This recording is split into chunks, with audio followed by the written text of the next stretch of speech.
or now recording on the cloud. Today is Friday, August 22nd. This is the second of two public broadband meetings for the town of Dryden. The first meeting was 2 weeks ago where we looked at the month of July and how we did.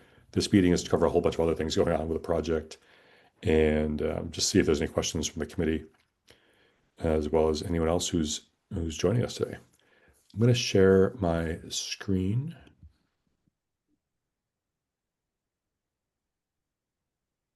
And we'll follow along the agenda I put together for today. Okay. First up, we with our mission. Do we have a volunteer to read the mission? I'll read it, Dave. Thanks, Graham. Our mission is to provide reliable, affordable, high-speed, fiber-based internet access. We offer a state-of-the-art technology and unmatched customer service. Graham, we changed this about 8 months ago, a year ago. How is this mission from when you first joined? Is it still aligned with your thinking of the Broadband Committee and the project? Yes, I think it's definitely aligned, and because we're expanding out to Caroline, that it fits it better than just being a Dryden town totally centric. Although that is our first priority, Caroline's definitely in the mix now. So Awesome. And you've been a customer for over a year, 2 years? uh, 3 years? Not 2 years. I'm not sure quite how long. I'm not. It's a 30-second customer, and I've been very 30. happy with the service. So Yeah, so that would probably be around January of 2024. I think Around. yeah, I was March, I think, is when they got me going. Cool. So Yeah, it just shows you how far we've come in 16 months, because now we have over 450 customers on the platform. We were 32 16 months ago. Um, Let me just cover some of the things that happened this month. If you have any questions, feel free to interrupt or ask, or I guess you could raise your hand if you want. Dan does that. So thanks, Dan. We'll start with the Point Broadband Agreement, the Master Service Agreement for dark fiber licensing. This negotiation with Point Broadband finally finished late last week. It added to the town board's agenda, and they signed off on it last night. They approved authorization to have Supervisor Lifer sign the agreement. This is a 10-year agreement to use 3 miles of their network for our backbone. This is from Deer Haven up on Mount Pleasant east to basically the radio tower on Mount Pleasant. We are already 3 years into the initial agreement, so we have 7 years left. We already paid for this agreement back in 2022. It was a one-time fee that we paid, and now we're basically using that fee we paid them for the monthly rent for the 10 years. Some notes I put on here, number 2D, is that we will not be able to build off of this network directly. It's only there to provide dark fiber backbone connection between those 2 points along Mount Pleasant. That being said, the houses in this area on Baker Hill Road now have access to fiber through Point Broadband. And that is the stretch of Baker Hill Road from Route 366 south to the top of Baker Hill Road where the communications towers are. I believe there are 22 prospective customers in that stretch. And the last check I had with Point was that 18 of them had signed up for fiber. So this was an area of town that had no broadband, that was on a dial-up and DSL community. And this was in 2022, before the groundbreaking, I believe, that this conversation started, maybe even 2021, to get this service activated and built out for them. So the funding we paid pays for the rent for 10 years, but in addition, what the funding actually went to was for Point to invest in that part of their network to reach our residents. And then finally, 2F, I put originally, we will probably, but we're going to do this. We will build our own backbone by the end of this term. There's 3 miles. It's nice to rent it. It sped up the process, reduced the cost, but eventually we're going to want to own that backbone. And we will build our own local service on that stretch on Baker Hill Road and Mount Pleasant. Post MIP, none of those houses are currently unserved or underserved. But post MIP, we'll go back and engineer this backbone as well as provide local service.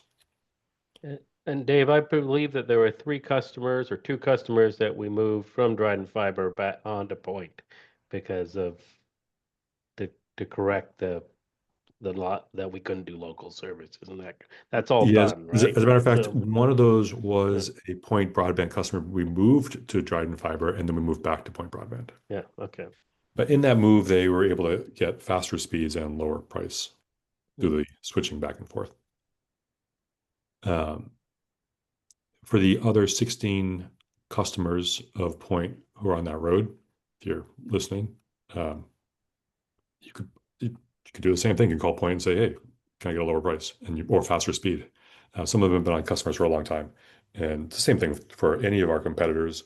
We know that there are places where we can't service. We're only servicing about 30% of the town.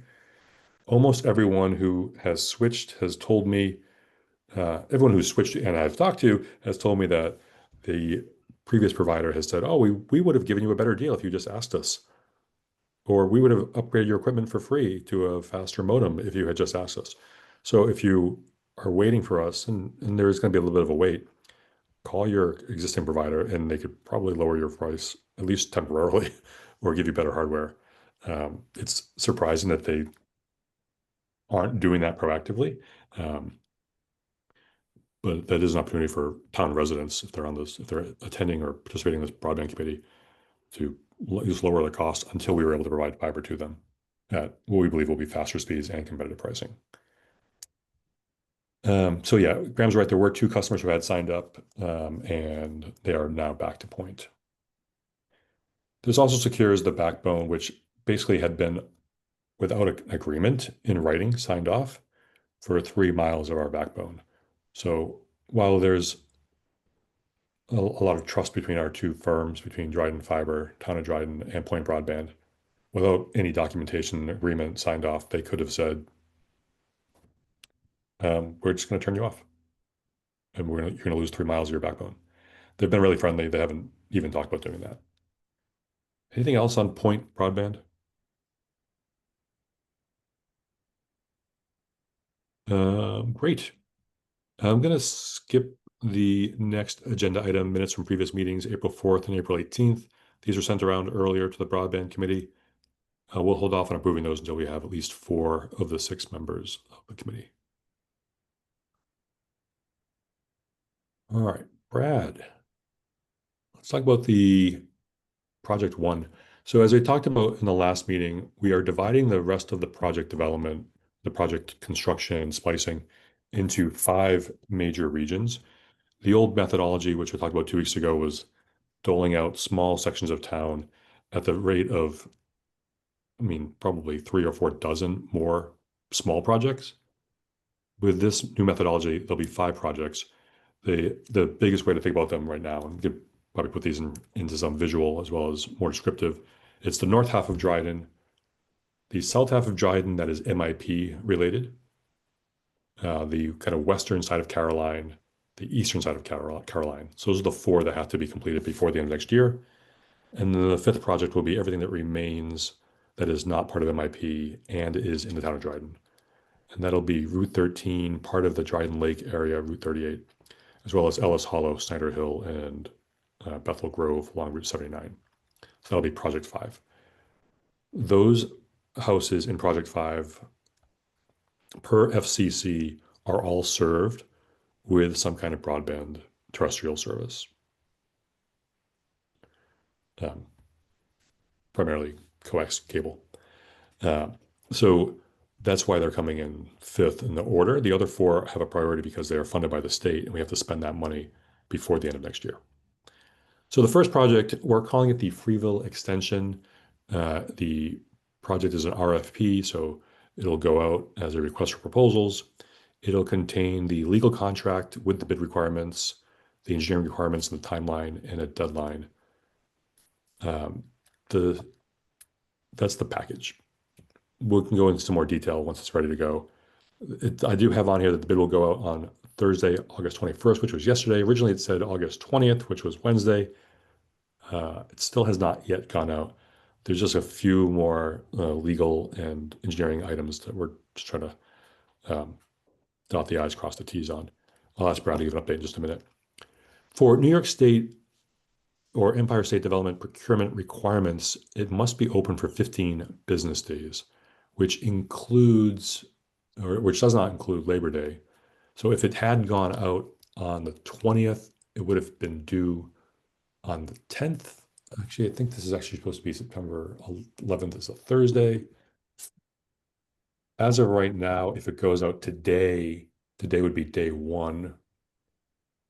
Day 6 would be next Friday. Day 10 would be the following Friday, and day 15 would be September 12th. The next town board meeting following that would be on the 18th. However, another part of the New York State procurement requirements of the MIP grant is that once we have selected a recipient or the winning bid, it has to go to New York State for their review and their approval. We hope that that's a quick turn and that can get before the Dryden Town Board for the planned September 18th meeting. If it cannot get done by then, we may ask the town board to tentatively approve on September 18th per approval from New York State, which will allow us to keep moving the project forward.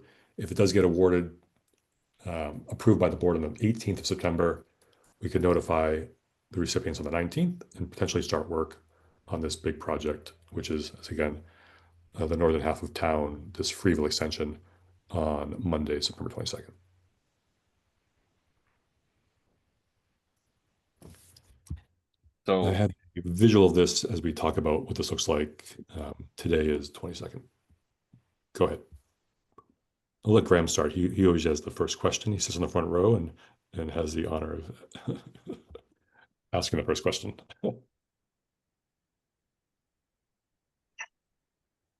Dave, if you want real quickly, you can jump in with just a couple stats Yeah, go for of it. what we're looking at. Dave has requested these previously, but as Dave stated, we're just cleaning up a few things, both legally and engineering wise, and even with the state. One of the requirements that they've noted in their, MIP guidelines is posting to the ESD website. There's not a clear and obvious way to do that, so we've asked them what that process might look like, and if it is completely necessary, this will go to the New York State Contract Reporter site, no matter what. As long as other public avenues, the Dryden Town website, and it published in print as well, I believe. Correct, Dave? Amanda's Uh, waiting to do that, and Cassie.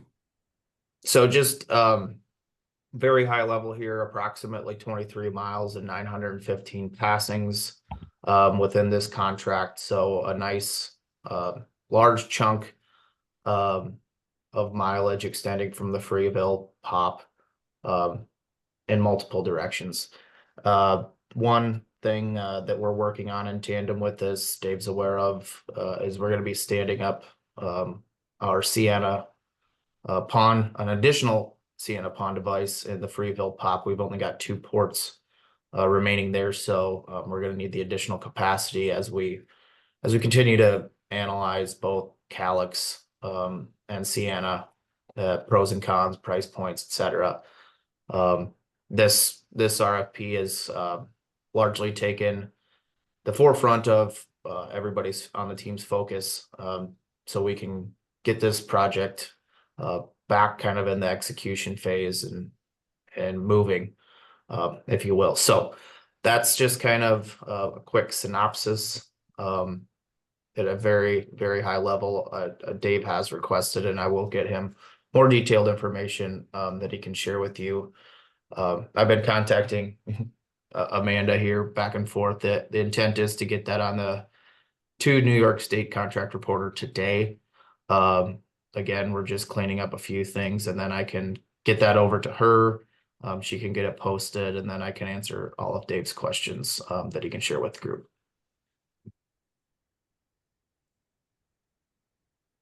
Great.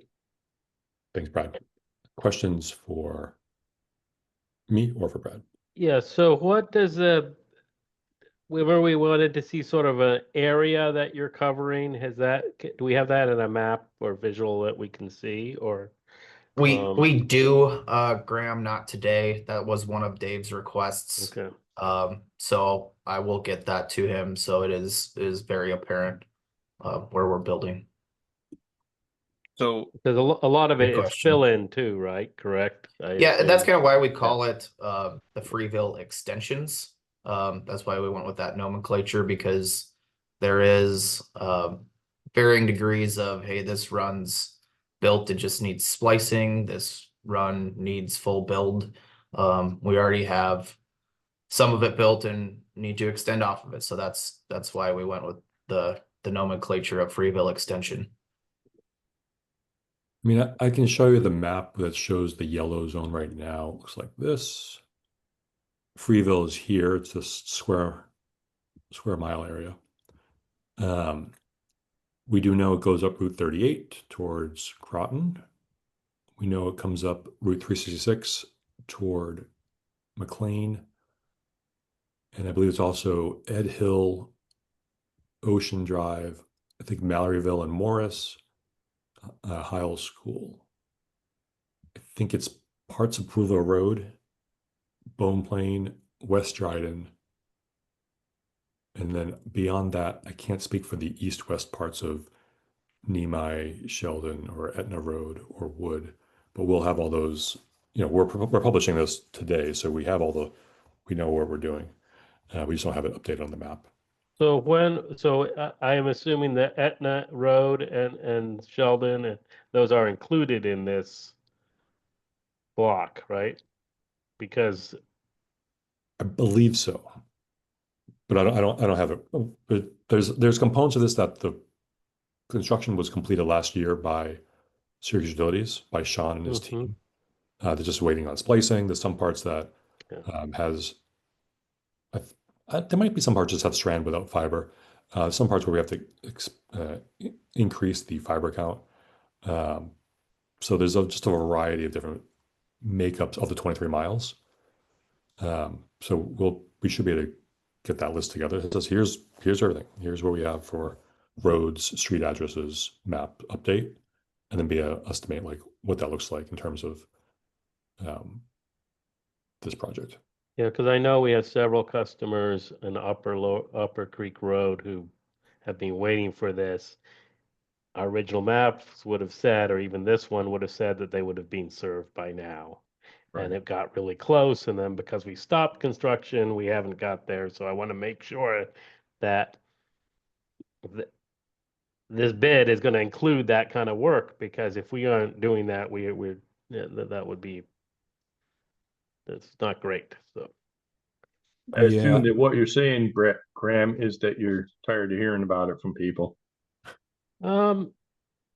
yeah, well, we've publicly sort of said we're going to be there, and we haven't, and it's close. So it's and if we have to go RP, I guess if we have to RFP, that's those other sections.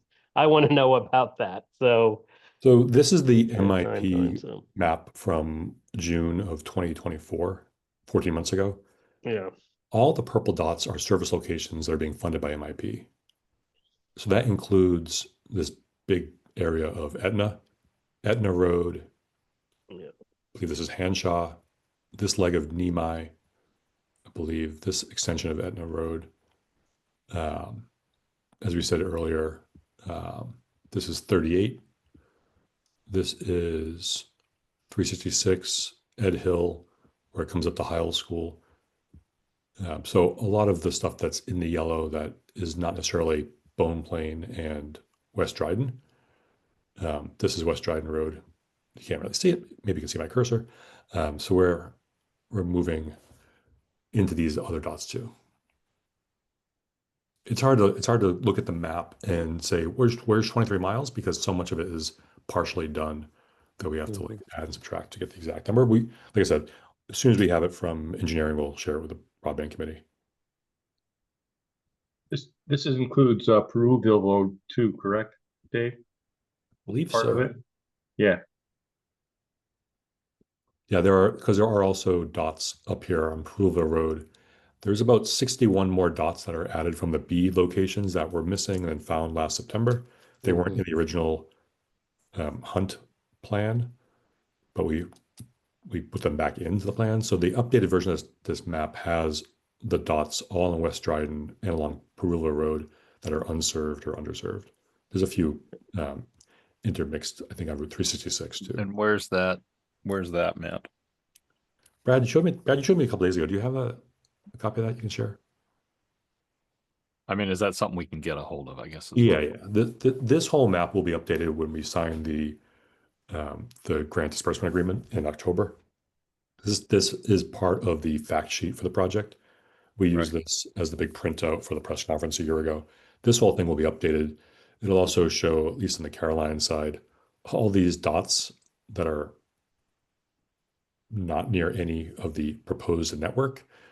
There's now a proposed network to reach all these dots. That's part of that 14-mile gap that Vantage found when they were engineering. They were like, there's no way to reach these houses in the current plan, the plan they picked up when they started on February 13th. Dave, if you want to continue, I can get that map pulled up and we can revisit. I rebooted my computer just before this, so I need to get Google Earth back operating. Yeah, All so right. because I was thinking that I was questioning the piece that has to go up to New York State, but because this Freeville extension project includes some MIP, it's not all MIP, it has some MIP in it. That's why it has to go up to New York State for review. That's right. Correct. Because, yeah, okay. Yeah, I mean, there was a consideration of, do we break this into an MIP project for bid and then a non-MIP project for bid? And some of these roads are just like, it's just inefficient to Yeah, build to these little dead ends Yeah. where you're like, these have to extend it. it makes sense. Kind of felt like we were falling back into the same trap that we've been in with small packs, right? Yeah, because But some of Sheldon Road has a piece of where Spectrum comes up to, I believe, and then there's a gaps going past that, so which I believe we got onto MIP, but they weren't marked in that map, so. Yeah. Is it fair to say this package includes these colored areas north of Route 13? I don't know if it includes every single one. Once we have it, we'll know. Okay. Because there are just some areas that are non-MIP, but I think for the most part, the answer is yes. I think that's pretty accurate, Dave. This RFP does cover everything that will be served from the Freeville POP. Which is So all if north of Route 13. Well, I shouldn't say all of north of Route 13 because there's that donut hole on Route 13, right? Yeah. Those Correct. white stuff on Route 13 is not included, I would assume. But pretty much everything from the backbone north that would be fed out of that Freeville POP to the town line, right? Definitely north of Freeville. Yeah. The question right now is the Pinckney Question is Pop this area, yeah, the area over near Etna, right? Pinckney Pop is here. Yeah. Along this rail trail. Right. I believe the Pinckney Pop is mostly assigned to reach the southeast corner. Right. Not to reach the north. So, I mean, obviously with each of the pops, they all feed to MSTs or MSPs or OTEs, and those feed to the houses. There is some, geographical line where that pop stops servicing and the other pop takes over. It actually might be closer to the pops than that line might be closer than you might think. Like, it's not like here's the pop and everything within 5 miles of that pop is serviced by that pop. Right. There's some lines, like I believe this Mott Road line that comes down to the village and then up Route 13 to Sims Hill and then Walker. That's all serviced out of the Freeville Pop. Freeville Pop, right. Well, I know. I think that's kind of funny. I'm actually closer to the town hall pop, but we're fed out of the Freeville Pop, right? Right. And the town hall pop, which is here, is basically going to service south, some of the village, but really it has to service everything south all the way down to the town line. Yeah. Yellow Barn does this region, Right. I believe, and then Pinckney will do this region. So Freeville has a big, Right. there's a lot of real estate. That's why, as Brad mentioned, we are down to the final two ports on the initial SCANA device that's servicing all those MSTs in the Freeville area. We need to bring in another one because Freeville is just carrying so much of the geographical load. So you're Mhm. saying Pinckney isn't really going to go across the river there? I All don't, three. I don't know for sure, but like I even think Etna is serviced by Freeville. I don't know if Pinckney goes. Um, so this is not in this part of the agenda, but we are working on um, the process of getting the entire network audited, and that will tell us every single road, street, MST, house that goes to each POP, as well as the fiber counts. The project does not have that documented in a single place right now. Mhm. All that stuff was probably collected by construction or by the splicing company, but it was not uniformly put into a single system. We have a quote from a prospective vendor who can do that audit. We have to determine, I have to double check where we are with that, where we are to get that completed, where to get that approved to get started. It'll probably take 3 to 4 weeks. Is that right, Brad? Yeah, I think they said 3 weeks. To go through and like visit and get a clear understanding of like, this is what's in this handhold, this is what's in this POP, where it's servicing. That'll make some of these questions a lot easier. There's just the previous firm did not do that for us. Right. And we're moving forward with the labeling. We've got all that figured out, what we're going to do there for Yes. labeling the POPs and MSV. Yeah, okay, great. So today's the 22nd. If it goes out today, we believe that would be day one. um, so day 2, 3, 4, 5, 6 is next Friday. 7, 8, 9, 10 is the following Friday, and day 15 would be the 12th. So this calendar that I've updated, I think every single day this week, Right. would have the bid opened this day, and then discussion as needed, clarification, and town board approval on the 18th. And where did With you in say between that, the town sending the content to the state for their review. And Dave, when you're counting, are you counting Labor, not counting Labor Day? I'm not counting Labor Day. Okay, good, thanks.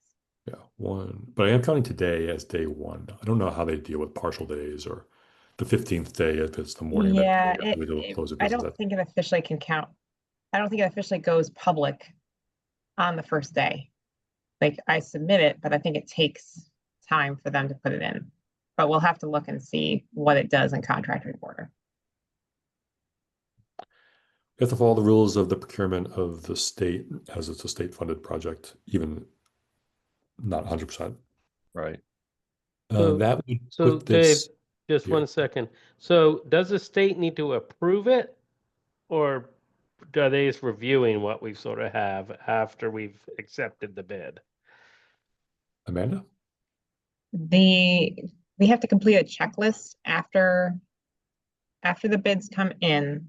There's a checklist we have to complete, submit to the Connect All office. They have to approve our process, our decision before we can officially award it to the contractor. And before the town board can take action to Award it, which right now is planned for that 18th right. town board meeting, but it's looking likely like they won't make that.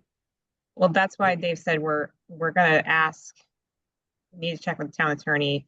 Can they approve a resolution to authorize the supervisor to sign the award pending The approval state. from the Connect All office? Yeah. So something that Yeah. we won't have to wait all the way to October, because yeah, I'm stomping my feet, so. So is there a place we can see this RFP? You will. We should have it today. It Okay. will be on the website. It will be on Contract Reporter. We don't know the answer, as Brad said, for ESD's website. And there will be a notice in the paper, but it's going to direct you to the town's website Is there a because section on the it's like town 70 website? pages long. Is there a officially. section on the town's website for these RFPs? It's a public notice and it'll be right on the front It'll be on the page. public notices. Okay, got it. Yep, thank you. Uh, Got it. And so I don't see anything that says connect all approval here. And Yes, it should be. but you've got construction starting 22nd, so so you think we can get that in a few days from them? Because in the past they have taken a lot longer than we have expected, so Yeah, we're gonna talk to them on Tuesday. I think we already have some emails out to them about the process. As Brad said, even though there was a requirement to publish it on the ESD website, there's no method to publish it on the ESD website. So by the Tuesday, we should know what their process is like for approving this. You know, if everything goes right, as I've said and as Amanda said, we have done projects as a town. I'm just saying, like as a citizen resident, where the town board passed a resolution to sign when another authority has to provide approval, approves. With, you know, if they approve with no amendments or changes, that the town board has already authorized the supervisor to sign the agreement before another meeting. I'm sure Dan would also recognize that there are times when the town board can be called into session to vote on things if needed. We will. yeah, I'm not so worried about the town. I'm more worried about what the state's gonna do. That could hold up the, Right. the start of construction. I think to Dave and Amanda's point, as long as we're communicating to them that this is when we're getting the bids back, this is when we'll have our analysis complete and checklist submitted. I think obviously they are reviewing it for, is it going to be within budget? But I think the larger piece of it is, did we comply with procedures appropriately? Mhm.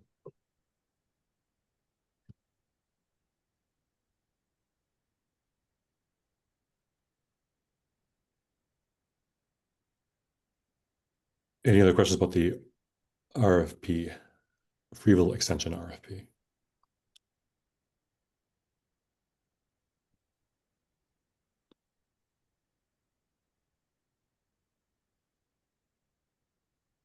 Okay.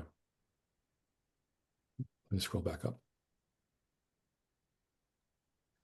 All right, construction. I put this part of the agenda together for construction. POPs, the generators have all been installed by the winner of the bid for that project. As we noted before, Freeville and Pinckney are on natural gas. They're tapped right into the line. Yellow Barn is using propane. I put it's coming next week. I don't know if the propane is in. This was as of a few weeks ago.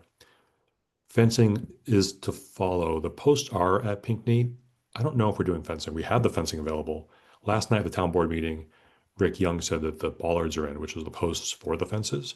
I don't know if we're going to extend that to actually having fences around them. I believe we are, but I have to follow up with him. He's off today, but I'll get with him on Monday. Finally, the cutover happened yesterday, or 2 days ago on Wednesday morning between 5:30 and 7 a.m. Our electrician came over, who was the winning bid for this project, the bidder. He came over at 5:30 in the morning to Yellow Barn, turned off the Yellow Barn pop. Was a text chain with Scott Brennan from Integrity and me. Let us know it's off. Cut over. 3 minutes later, back on. The UPS at Yellow Barn worked as expected. No downtime. Then he drove to Freeville on Union Street, did the same thing. No problem. That was around 6:15. And then in Pinckney, when he turned it off, we realized the Pinckney UPS did not pick up. However, the cutover time was only about 3 minutes and it came back online. So give us a little something to investigate. And Scott, who's not on today, was investigating what was going on with the UPS at Pinckney. So you said that happened on the 20th? That happened 2 days ago at between 5:30 and 7 in the morning. Should have resulted in basically no impact for anyone on the CO, Freeville, or Yellow Barn Pop, and Was there maybe any, 3 minutes on Pinckney, but no one reported anything. do we know any, if there was any maintenance going on around 3 o'clock this morning?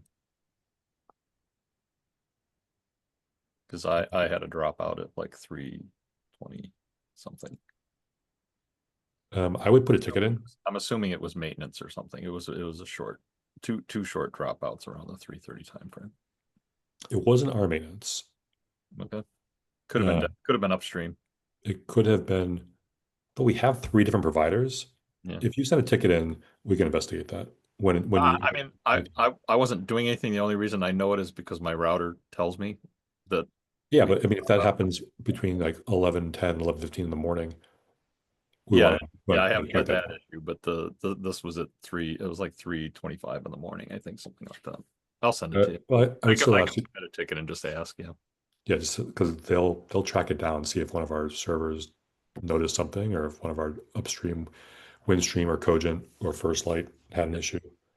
Graham, Well, I'm on Trident right- Fiber, right by at- the way. we know we had a good discussion about that before you showed up Oh, because sorry. you were Yeah, going to somebody show had up. to work. I couldn't get ready to write at Now 10:30. that you're a customer, we thought maybe you just bailed on us. Yeah, Yeah. we were hoping it wasn't really scratchy, slow video today. No. So- Actually, you know what? I was in a Zoom meeting yesterday that and somebody made a comment that my video to them was not as was much smoother and not as glitchy as it had been. Oh, So that was good because that was the bottleneck Awesome. for me with the upload speeds, right? The Spectrum upload speeds, but Mhm. but so somebody, yeah, I'm like, oh well, that's nice to know. So people are noticing. That's great. Yeah. So that's the next thing on the construction is that Hanford Drive is now completed for splicing. Oh, can Inflation I say subs something, started. Dave, before we move off this? So I really appreciated getting notification that we're going to go through these plans Mhm. and that the plan and hearing about the execution. And then I would encourage to make sure that we either got at some interval, the same thing occurs periodically, just so we test everything. Because that's how we're going to find out. That's how we're going to keep our customers Right. really testing our resiliency is the way we want to go. So Yes. Yeah. It was definitely a surprise for both Scott Brennan and myself. And I think for Tim, our electrician, Tim Smith, that the UPS did not pick up instantly at Pinckney. A year and a half ago, spring, maybe it was like a year and a half ago. Feels like 5 years ago. Where there was some issues with our Sienna ONUs at the homes, particularly a few of them in Freeville. I'm not sure why it was isolated to Freeville, or maybe it was just a Freeville listserv. There's still a little bit of remnants of like, I don't know if I can trust you guys because of that. Right. So we do know that we have been able to upgrade to every degree possible any of the devices at people's houses that we can through firmware updates, even hardware replacement if we needed to, as well as now having 3 different backhaul providers, as well as now having generators at 3 of the pumps. 3 of the pumps. Yeah. So everything that had caused problems early on when we only had a few customers has been greatly modified and changed, improved the network. I need to do something to continue the outreach to our current customer base as well as prospective customers. For the current customers to say, like, it is lightning fast speed and rock solid stability, because it ultimately has been for years at this point. Things that happened in the past when we did not have the ring connected to itself. It's a long time ago. Right. In terms of our months, in terms of our customer base, we had that outage over 40 customers. Now we have over 450. It's a very different service right now.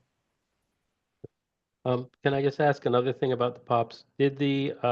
Has the grounding been taken care of? Was that yet? Brad? Not yet. That's Okay. still on our to-do list.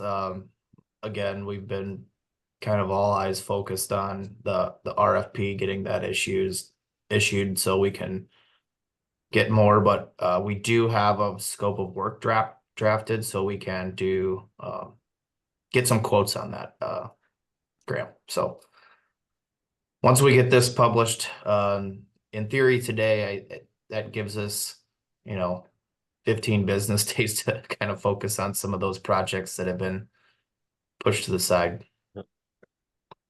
Awesome. And I guess to say one more thing about the RFP, as soon as it's done and out and awarded, the next one and the next one and the next one are all coming too. I hope that they're all out before the end of the year. And it should get faster. The next RFP we do should be faster to produce. And Yeah, I mean, would one of the think big hopefully slowdowns is so, yeah, there's a so, 70-page document that yeah. is this RUS Form 515 that basically any vendor who would bid on this is familiar with. Sean from Syracuse Utilities is on. Like he's there. This is a federal form that was last updated, I believe, in September of 2001. But it is a standard form for this kind of work that had not been used by this project in the past. We had to customize it, get it through our legal, get it back through Vantage Legal to get it ready to go out. That won't have to happen for project 2, 3, 4, and 5. That was a big gap in our are we gonna get this thing done fast or not? So that is now taken care of. All right, Hanford Drive, as I said, splicing completed, installations have started. We have at least one happy customer on the call. Actually, you have more than one, but because I did ask for some comments. 7 of 8 houses on Dryden or on Hanford are now live on Dryden Fiber. The only thing left to do is to come back and bury 2 of the cables at 2 of the houses. Awesome, that's great. I'll work on that 8th house. Big Sony. Even if you have to buy it and make them renters and then give it to them as a landlord, thank you. All right, the next one, the Caroline construction of the central office. This is now out for bid. It is due back, I believe, on Tuesday, September 2nd by 4 p.m. We are planning a groundbreaking for October. Looking at October 15th, we've asked the Connect All office, which is part of Empire State Development, to work their way through the New York State Executive Branch to see if the governor is available to attend the groundbreaking. We're looking tentatively at Wednesday, October 15th in the morning, but we won't know the exact timing until we hear back from the governor's office. It's a big part of the project to get this new central office, the hut, the building in Caroline by their town hall.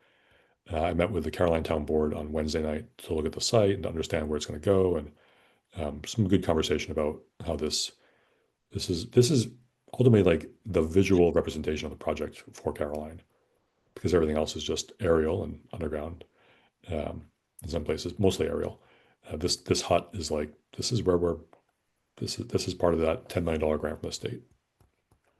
So I'm a little concerned because when I looked through the wall openings on that, I've only cursorily looked through it, but I could not see one that was there for putting solar in, which we had talked about that we wanted to have that ability to put that on. And of course, I don't know if we could use one of the existing conduits that you have in there, but I'm a little disappointed there was no mention I could find of the ability to do that. They see our future of trying to be more sustainable.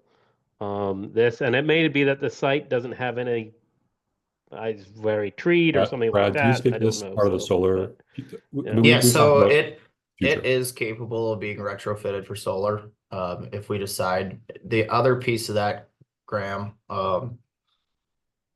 Vantage Point is looking at sponsoring a senior design project with South Dakota School of Mines and Technology for engineers to basically do kind of a case study, so we can see the feasibility of it financially and economically, and the benefits of are we using solar to charge the batteries? Are we using solar to offset AC? What's the best Mhm.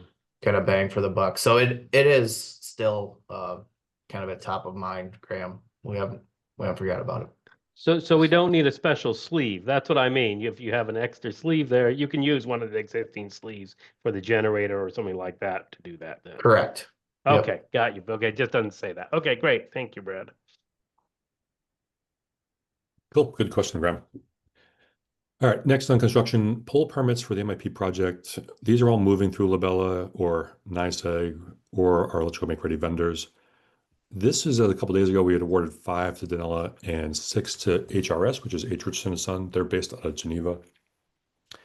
I put together this little chart at the bottom of this document. I'll share this after the meeting. These are the permit bids that came in from Vantage to Vantage and Vantage to Amanda and me this morning. So I'll go through what these look like. On the left-hand column, this is the permit, Caroline 12, Caroline 14, 9, 18, and 10.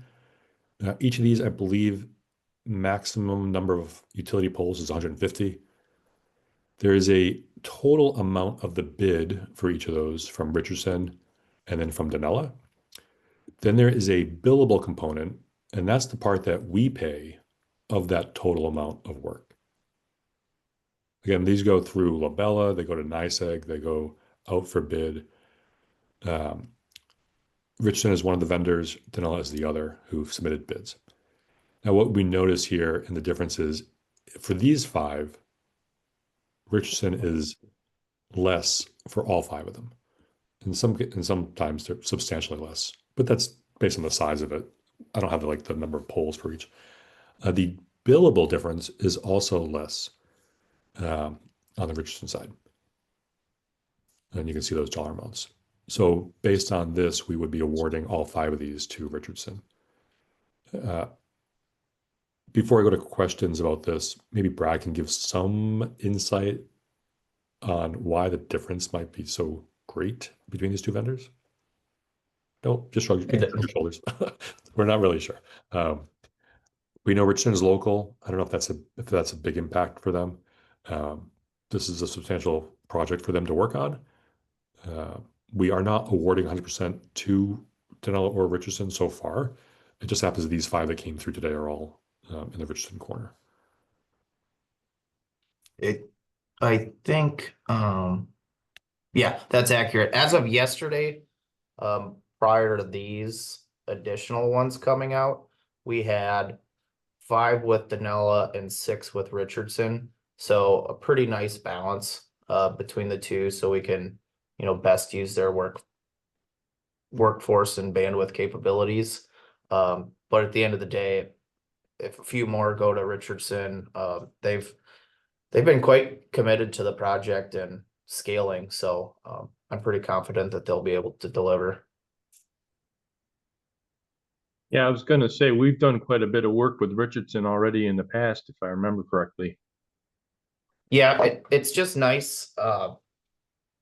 And Dave, maybe you can provide a little insight to this. We had quite the process to go through with Danella to get through the MSA, get that in front of the town board, etc.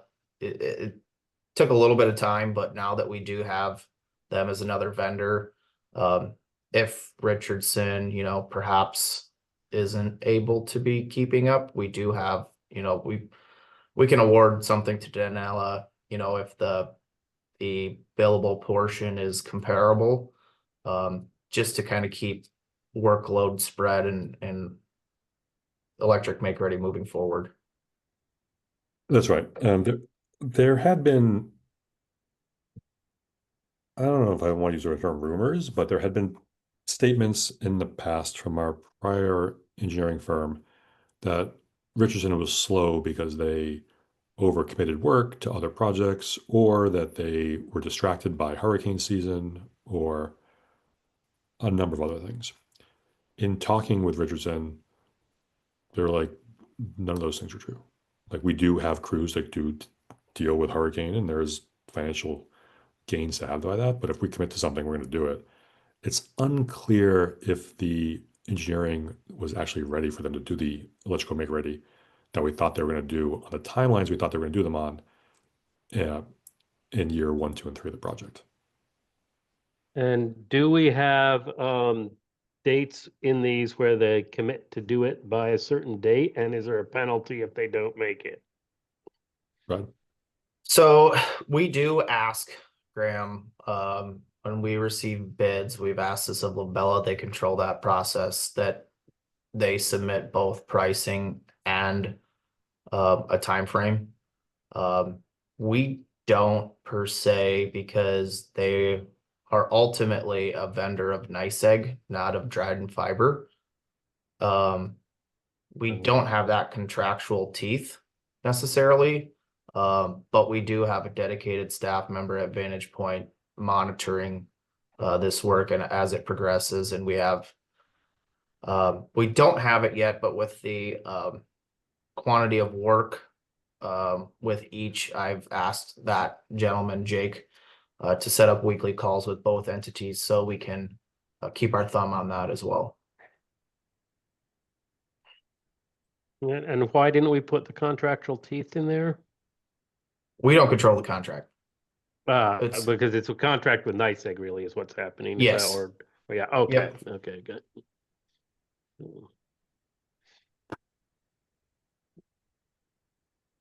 All right. And I must say that I'm encouraged that we're going with a local provider here too. I think that's good for the county, so, and Dryden, so.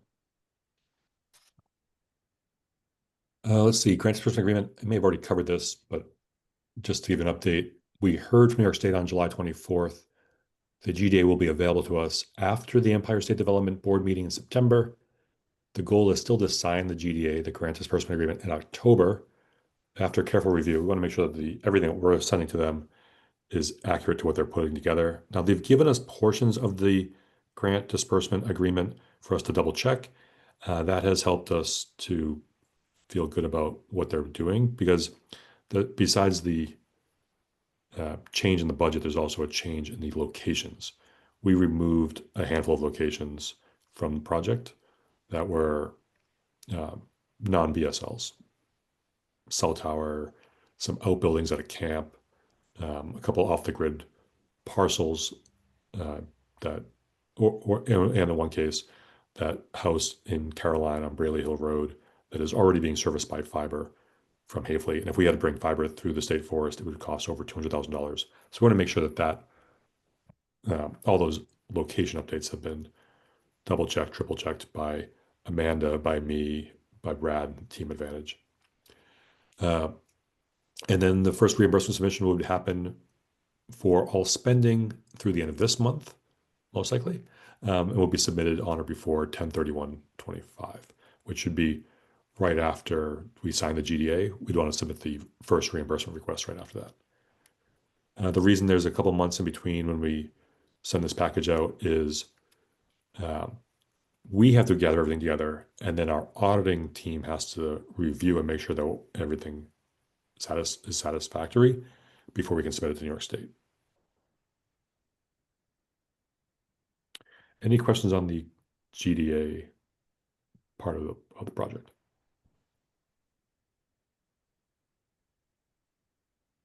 I think the first reimbursement request will be around $2 million, and then we'll increase from there, because the total amount that we want to have reimbursed is 11.6 million.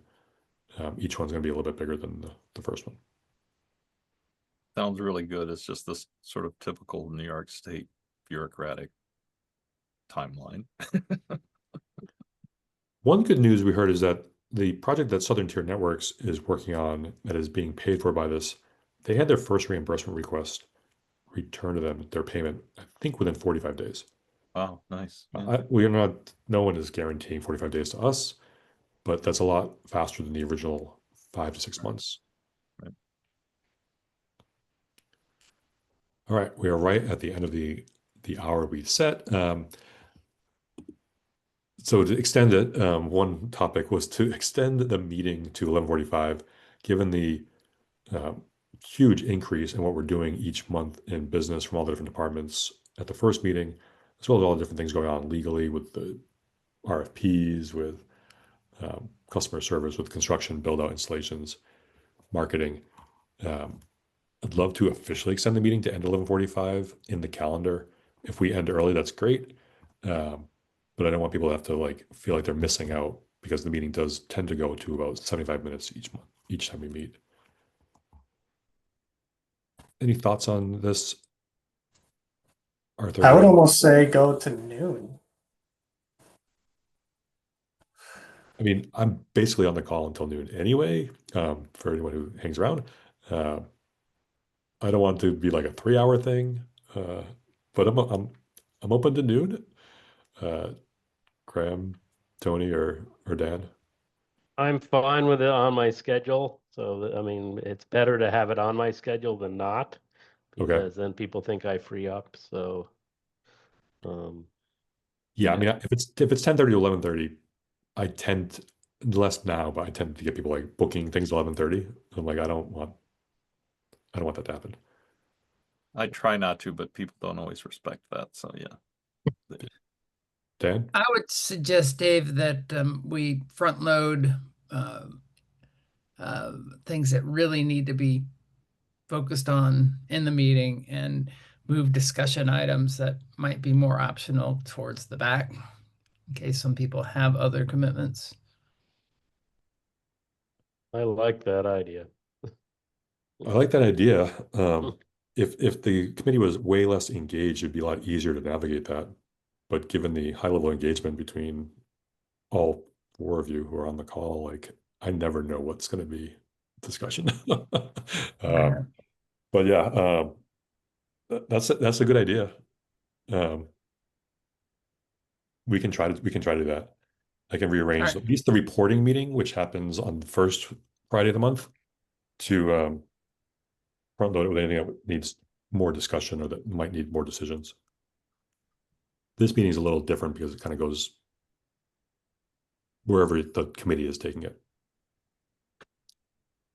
All right, so just to reiterate, we're first Friday and second Friday in the month. First and third. First and third. First and third, okay.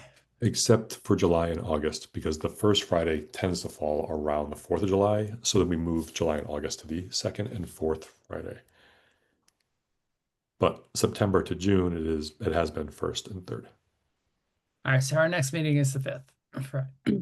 Yes. All right. Yeah. Then we go back. It should be, unless there's some other crazy thing that happens, it should be the first and third Friday from September through at least June. I haven't looked at July of 2026 yet. Maybe someone else has. Yeah, I'm fine with blocking. I think scheduling to noon, and if we don't take till noon, great. But at least it's like Graham said. I think it's easier if it's on my calendar that way than to not have it that way. Okay. All right. I'll work with the team here where we communicate that different places, both through our meeting agenda, the calendar invite, as well as the website. Speaking of the website, number 2, build out website to include about us, which would have a bit more background on the project. It's not really a lot of detail there. You kind of find it through the blog with some different news articles we published. But also include bios of team members, including the Broadband Committee. I don't know why this wasn't done before, but I wanted to open up and see if the Broadband Committee is okay with this, if you have any thoughts about this, if you want to be on the website. If we should say that Cassie tried to get this information at one point, I think for the town website. So it has been asked, just not on the Dryden Fiber website. That's right. Yeah, Amanda, that's right. And I do have a couple were sent to me and were added to the town website. So you can find them on the Broadband Committee page on the town website.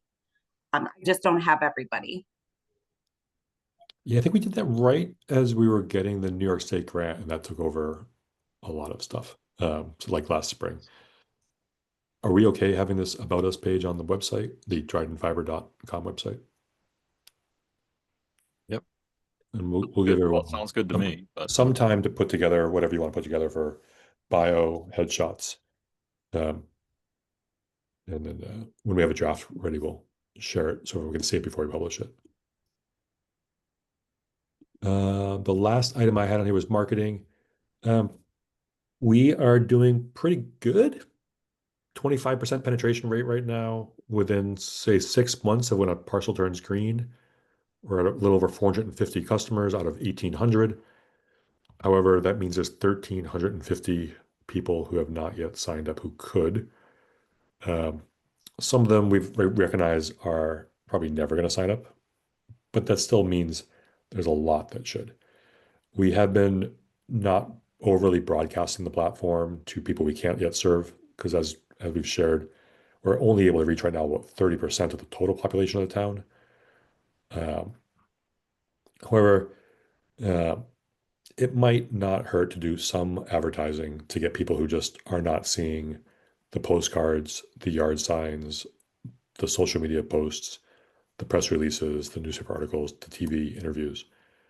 Or they might have just like, oh, I heard about that thing, but it's not where I am. So I'll think about it later, not realizing that they are now in the green zone and they could participate. We have not spent any kind of money on advertising in the past. I think ballpark, I would say, is like a $2,000 to $5,000 spend between now and the end of the year. Probably have, I mean, it's not an issue of the budget, it's just really more of an issue of, are we okay having more people in the town of Dryden know about the service who we might not be able to reach until 2027? It's kind of a weird mix that we have a lot of people, it seems, that don't sign up until they see their property in the green. Then we have a lot of people that have signed up like 42 times, seemingly, and they're still in the yellow or the blue, but they keep signing up over and over and over. So it's kind of strange. It's because they really want service, Tracy. They want, and every time they sign up, they get another little update of like, hey, we respond to them. Our support team responds and says, here's what we can tell you about where you are and where we are. I know there's probably 3 people that have signed up more than 3 times. We don't have a lot of people who've signed up 10 times. I think the most is probably 6 by one person. We do have this sign up list. It's on the website that has 800 people who have signed up that are not customers yet. Of those, about 100 are from Caroline. So good job, Mark and the team from Caroline. But almost 100 people from Caroline have signed up. About 150 of those are duplicates, people who've signed up more than once. And some of those 150 duplicates are people who have signed up more than once and are active customers. About maybe 25 to 30 of them are active customers who signed up more than once. And about 125 of them are prospective customers who are not yet in the green zone who've signed up more than once. So it leaves about 550 or so who are Dryden residents who are not yet in the green zone.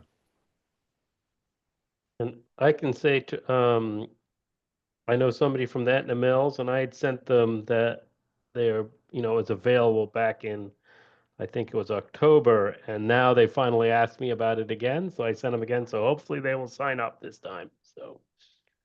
Etna Mills. That's on the, it's definitely has service, so, and I think Tracy did the work to get that group to, who runs it. It's a local Dryden firm. Do we have one That that has lots of apartments, I believe, so. Hopefully they sign up. I know there's at least 5 units, if not 10 or 15 there. Yeah. Tracy, you'll have to check to see if one at Lane is possible. Eric Beckhorn from Clarity is on. I don't know if we have a way to service one at Lane. And that for single family homes or duplexes, we tend to have ports available for every single unit. For an apartment building, we may need some engineering to figure out how we're going to get to each unit within that building. We don't want to necessarily have all these runs to every single apartment. So I think the first step in this has always been having a customer, a resident sign up to show that there's interest. The second step is to have the property owner, landlord say, yeah, I want my tenants to have it. And then the third step is have engineering go in and figure out how to provide it. My understanding is the landlord already has said for all their things within Dryden, but I can't remember the name of the group, sorry, off the top of my head, but they have quite a few apartments in Dryden. It might be Dryden Apartments. Yeah, that's it probably. So I don't think they've given us a No, blanket. they have not given permission to go to every single location because they don't actually own every situation where they manage. Right. So once somebody signs up, then we got to Okay. find out who is the landowner or the landlord, and then get them to sign off on the agreement. So it's quite a process. I know because I do it a lot. So yet again, it's more complicated than we thought, Tracy. Or it that I is. thought.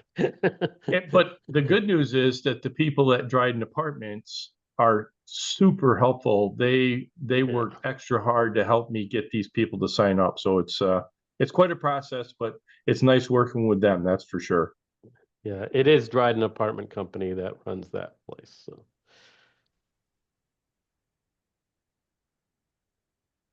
So Tracy has been doing a great job of keeping track of these. Let's see. I'm going to show you this to give you an idea of what this looks like.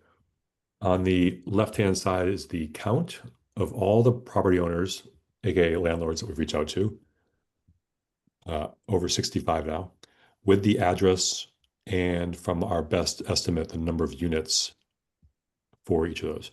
Then we have the name of the property owner, lead contact, email, and phone number, who is owning that relationship. You see, mostly it's Tracy.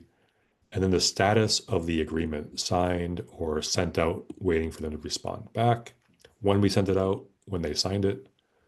So when an inbound request comes in that is a renter, we can go back to this list and say, yes, for this address, anyone who lives at 316 Mineo Road, we have paperwork on file. Now, when I look at this, I don't see anything for 1 Etna Lane. I don't see the number 1 in this column. There's no one at Etna Lane. Nobody's signed up from there yet. yeah, So as of right now, yeah. we don't have So a this 1 Etna might be Lane. the first person who's probably coming in. But But we'll if they see if he do, actually does it. So I we mean, have now that we've done it over 60 Yeah. times, we know the process when they come in. It's obviously a lot more simple on the technology side for a single family rental unit or duplex rental unit to get on. When it comes to 1 Etna Lane, which is an apartment building, there will be an engineering step in between to figure out how we're going to provide service to the individual apartments.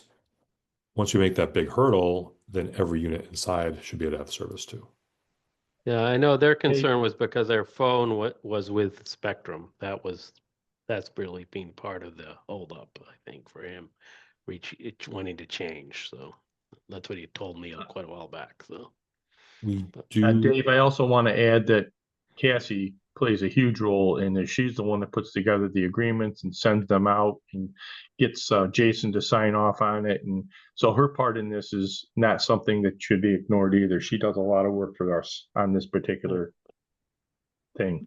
Very true. Totally. And another thing, Tracy, I just looked at Dryden Apartments website, and they aren't mentioning Dryden Fiber as a plus. They say NICEAG and what they pay for that, but they might want to use that for advertising too, when you talk to them. So if I'm assuming we have to have a conversation with them. So, Okay. but it's an opportunity for them to promote it. So All this comes back to marketing. I've spent some time this week with the shopper, with Tompkins Weekly, and communicating with Ray Berger from our planning department about the billboard on Route 13. I'd like to have something in place to propose at the next Broadband Committee meeting in 2 weeks. Like, here's what we want to do over the next 90 to 120 days for marketing, as well as have a discussion about having hundreds more people sign up who we can't immediately service. And the trade-off of having any of those 1,350 people who have not yet signed up know a little bit more about the service existing. So think about those 2 questions. We'll bring those back up in 2 weeks. That is all I had for the official agenda. I'll open up for any Q&A before we wrap up.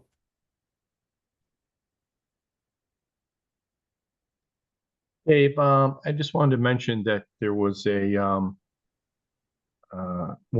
somebody brought up, one of our clients brought up that they would like to have a vacation mode. So we might want to put that on our agenda in the future to talk about that. I don't know. It's come up a few times that people have brought this to our attention. I don't know. It could be a billing nightmare. I don't know. Yeah, The are pre- they vacation mode like going south for the winter or vacation mode just going away for a week or two? I think the question was regarding going away to the south, but I don't know the answer to that. Yeah, So- I think it's a south for the winter. However, they want to leave their internet on so they can continue to watch their cameras from Florida, which means Yeah. they would still be using some level of service while they were away. Amanda?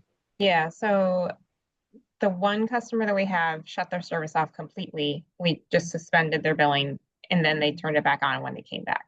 I haven't had one yet that said, well, we still want to have some service. And I think talking to Andrew one time, he said they can put it down to a really low level, but at the same time, I'm like, you're still using our service. So I think that would have to be a continual conversation. If they want it completely shut off, that's not a problem. I mean, not shut off, but suspended. That we can handle. That's pretty easy. But if they want it just a lower level, we need to have some continued discussion on that. Because again, billing, it adds a whole nother level and a whole nother price level. And I'm not sure we want to advertise that too widely. I mean, there is And we- no installation fee. There's no contract. So regarding like, I'm going to be away for 6 months, turn me off for 6 months, there's no fee for doing that.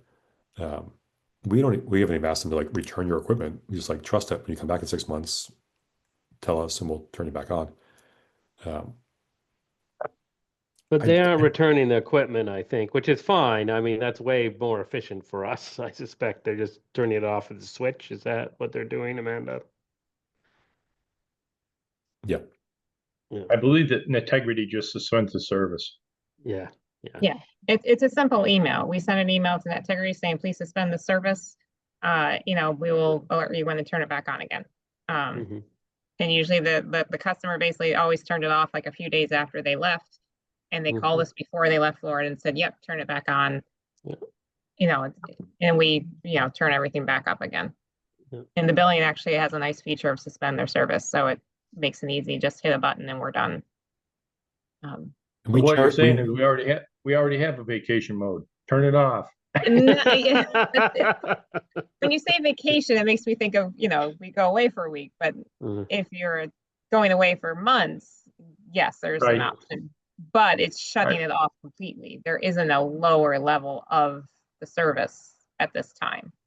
Yeah, I mean, if someone from the committee is interested in researching other ISPs that have a low bandwidth mode for seasonal travel, like 3 to 6 month travel, and wants to come back and say, hey, I found this, that there's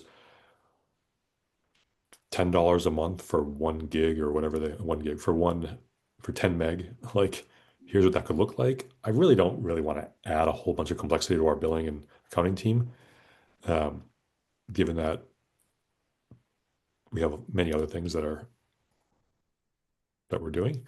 And we're only charging $45 a month to start with. So that's pretty low. Um, What does NYSEG do? I don't think they do don't anything think for this sort of thing, I do don't think you they? turn your power off. No, they're only billing you for what you're using anyway. So Yeah. that'd be on you to turn off all your equipment that you don't want stealing electricity. Yeah, I don't No, know. but I don't think- there's connection fees. So I mean, it's like they're they have quite high. I mean, at least I think a third of my bill is just to have the service, basically, to have the ability to deliver the services. So anything else? Sean, Eric, Tracy, Matt, anything, Matt?